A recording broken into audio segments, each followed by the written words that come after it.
Welcome back, everyone. It is another episode of Setting the Table, and this time we're going spooky because we are in the realm of dread, Ravenloft.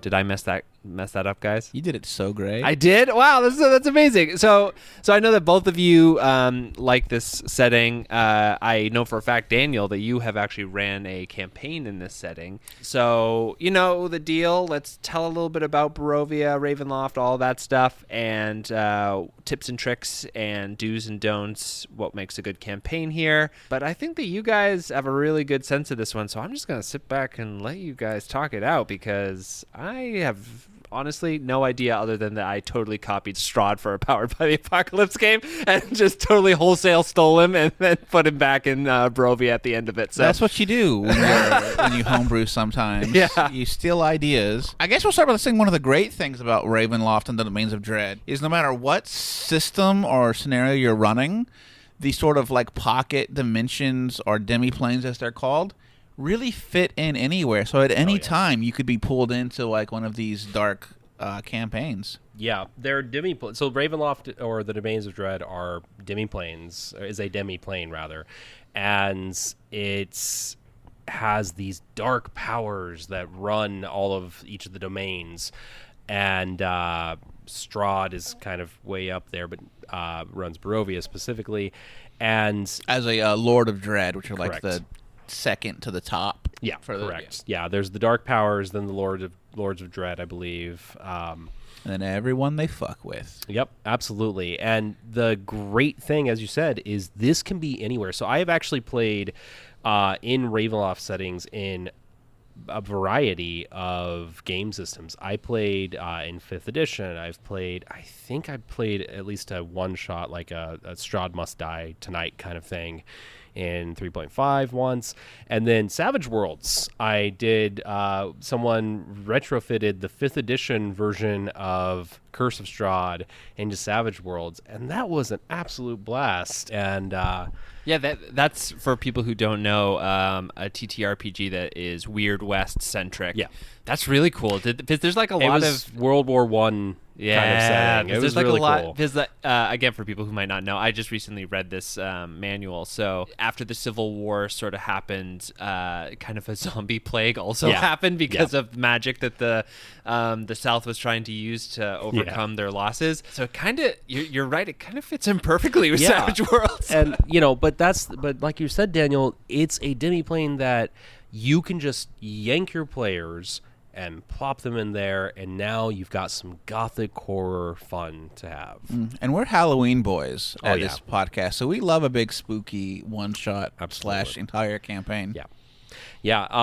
And, because I'm always going to be the one that harps on these kinds of things, if you're interested in getting into the Domains of Dread, I will just go ahead and note at the top here, there are 2 books in particular you're going to want to look at for 5th edition, Curse of Strahd, of course, and then the more recent Van Richten's Guide to Ravenloft. Yes, Guide to Ravenloft, thank you.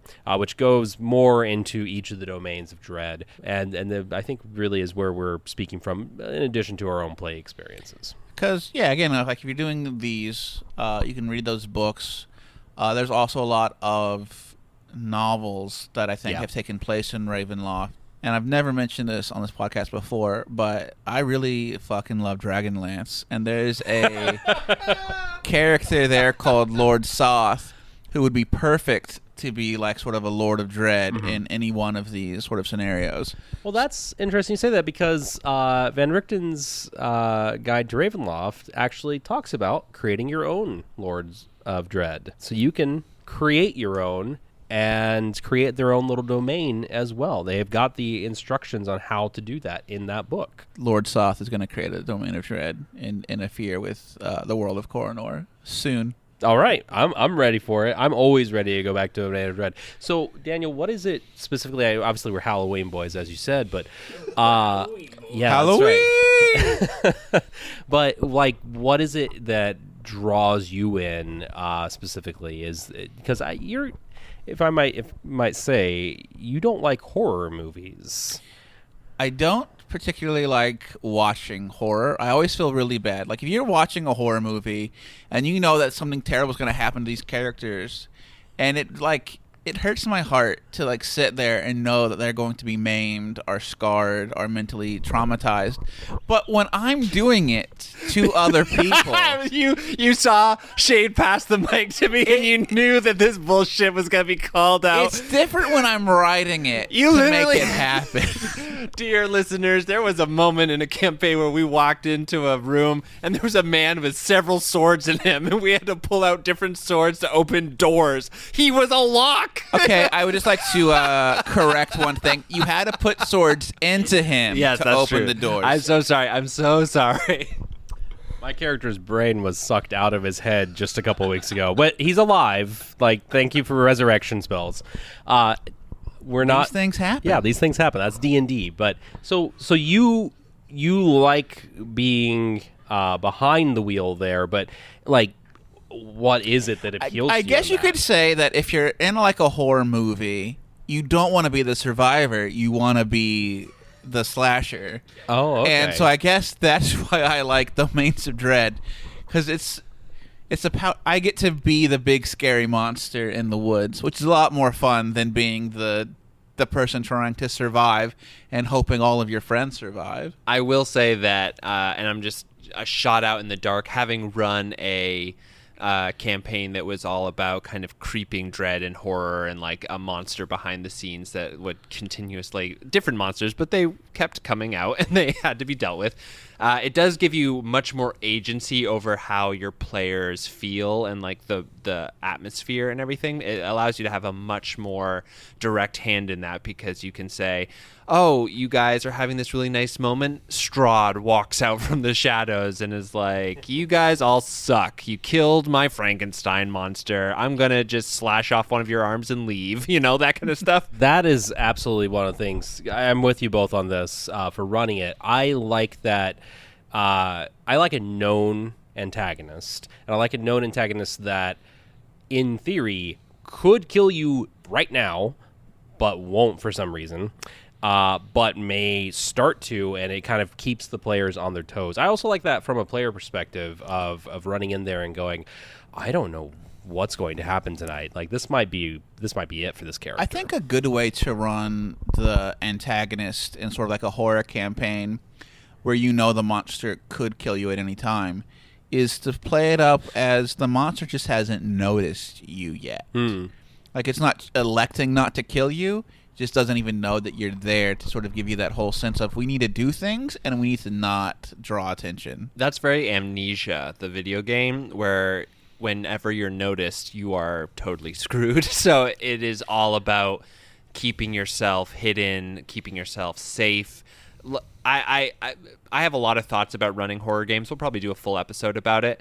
But I agree that the idea behind horror that I think is most effective when running for a TTRPG is to take away agency from players, to give them a feeling that they don't have the ability to shape the narrative in the way they want to. And by having a huge character like Strahd just around, like, it limits their options. They can't do stuff. Can I give you a shout out? Like, one of the horror campaigns that you ran, because when Coronor was first starting out, we were doing sort of a rotating DM thing until I got possessive of the world I was building. And you ran a sort of cabin in the woods-esque horror film. Yeah.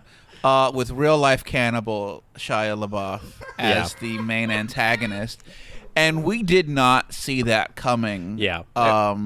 For the entire, 3 sessions? It was a timely pun. This is 2022, so kids, this was a thing that was going around a few years ago. Google old YouTube. Yeah, I found that great music video, and I was like, this is very funny. And then I love a murder mystery, and so I had them stumble upon sort of a pocket dimension as well in this haunted woods that they were living a past memory that they had to sort of solve so that they could return to their reality. And the villain was a shopkeep named Shia the Buff, because he was just absolutely jacked. But they didn't know it because I only referred to him as Shia, and they didn't really know that his moniker on my monster sheet was the Buff. So how would you, Nick, if you were going to run a Domain of Dread, would you turn Shia LaBeouf into a Dread Lord?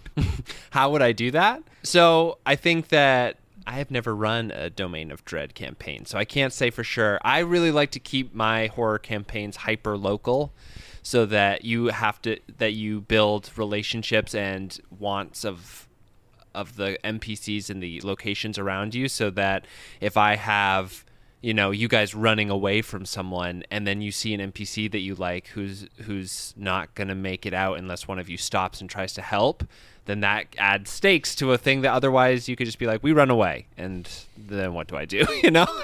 So I will say, I'm not going to answer the Shia LaBeouf question, but because it's not mine to answer, but I will say one thing that you said, keep it local. I really like the Domains of Dread because they're demiplanes. I like the ability to kind of take a pause from the world you were in, and it's like a little vacation. Maybe some of you out there like to go on roller coasters. Part of that's because of the fear, right? This is a great little thing to do. It gives you elevated adrenaline, and then you can get back to the main story in your overworld when you're ready. Nice little resort town. The resort town of horror. The thing that, because I'm thinking about it more now, the Shia LaBeouf Dreadlord, the thing that I think I would do is really lean into the things that are scary about it, which is the fear of physical pain, all that kind of stuff. So you have hunting traps that are around, like old hunting traps that he like checks and visits, and like people in the town know that like certain things are off limits to do, and there are rules that you have to follow, and then you force your players to break the rules so that they can, move the story along, and then they have to deal with the fear of the consequences. I think that's how I would do it in my professional opinion. But also, I don't think that if you're going to run a horror campaign, you should probably not end it with a stupid pun like I did. Well, I mean, there's nothing scarier than dad jokes, so That's true. Dad jokes are the worst. And at our age, we're very prone to them, so it's something to be constantly vigilant for. But also, Domain of Dread, Tim Allen. Classic dad joke horror villain. I don't want to play that. It's Tim the Toolman Taylor coming to bust your shit. Anyway, but let's get Tim back the Toolman Terror. Okay, now we have to run this fucking shit. This is great. I can see that as you can do a whole pun-based game where you have to go through the different domains of dread, and they're all just That's how you really stupid. challenge your players. Yeah. How many puns can they sit through before they just walk out? What I was going to say, though, was people who want to run campaigns out of these sort of settings, give us some do's, some don'ts, and we'll call it there, because I think that you can tell that we're interested. As Daniel said, we're spooky boys. But yeah, so tell us a little bit about that side of it. I think one good rule of thumb to always remember when you're doing like a horror slasher filmy thing, the best advice I ever got for writing encounters is that if you're going to have a trap, it should be avoidable. Mm-hmm. And if it's not avoidable, it should be escapable. Yeah. You don't want to, as like getting decapitated by a whirling chainsaw is horrifying, but not fun from a player's perspective. So you definitely want to have a couple of things that the players can do to sort of avoid getting killed right off the bat, while still maintaining that whole like level of threat. Yeah, for sure. And you definitely want to toe that line between actually scaring your players and their characters, but not traumatizing them. Horror can very quickly turn into trauma. Yeah, we talked about this in our Session 0 episode. You want to be cognizant of your yellow light, red lights. Yeah. Push heavy on the yellows. Try to stay away from the reds in a horror campaign. Yeah, I would also say, as somebody who likes this sort of genre to play in, that when you are... People aren't scared of blood and gore. That's the thing that they're not scared of. The thing that they're scared of it potentially happening to them. So and especially at a table when you're trying to build that sort of suspense, don't just keep hurting your players because agency, taking away the agency and just sort of releasing them from the fear by saying, you don't have control over this, I'm just going to fuck you up and then you're dead or hurt or whatever, actually isn't scary because they don't have to make any decisions. They have no way out, and so they just disconnect. So if you're actually going to want to run this sort of thing, and again, we really got to do a horror episode now that I'm thinking about it, because there's so much I want to say. Yeah. Because in this sort of thing, like you said, Daniel, you should always let your players have a way out, and they should know that, so that the fear of not finding it is the scary thing. I feel like in sort of this campaign, the skill challenge rule would be really sort of beneficial to bring in. Mm-hmm.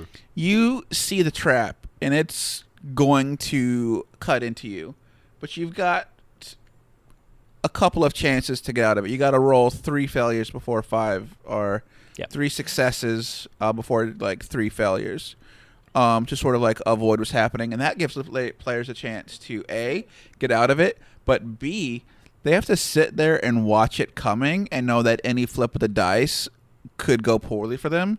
But again, that is putting the agency, at least we abide by dice at this table, but it gives them that sort of chance to affect the outcome without going, you step into the building, rocks fall, everyone dies. Yeah, absolutely.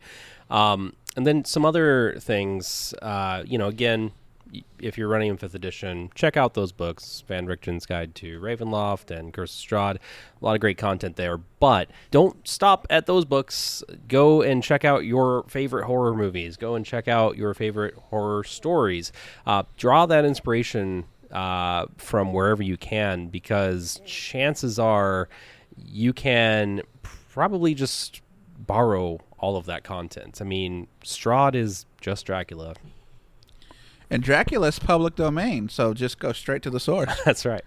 Well, thank you all for talking with me about Ravenloft and the domains of dread / Barovia. Yeah, this was fun. We'll probably be back with another setting, because we love to set that table, and we're going to set it with every setting that you can possibly imagine. So we'll be back. If you liked what you heard, please give us a like, subscribe, 5 stars on all the normal things, and if you have any questions or want to hear something specific from us, then please DM us on Twitter @tabletopped, or send us an email at tabletoppedpodcast@gmail.com. Thanks, everyone. Bye.